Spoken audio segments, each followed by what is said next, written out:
Este é o DJI Spark, e hoje eu vou mostrar como você pode ativar ou desativar o modo iniciante no meu First Round.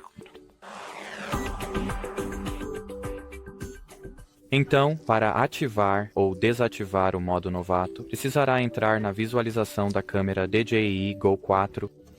Agora, abra as configurações tocando nos 3 pontos horizontais que você encontrará no canto superior direito da tela. Agora, selecione a categoria Configurações do MC, esse é o primeiro ícone que você encontrará. Nesta lista, role para baixo e procure o botão do modo iniciante, que você pode ativar para entrar no modo iniciante. Ou, se você estiver bastante confiante nas suas habilidades de pilotagem ou voo, você pode desativá-lo, indo para a mesma página de configurações e desligando o botão do modo iniciante. E bem, quanto a este vídeo, é isso. Então, obrigado por assistir e tchau, tchau.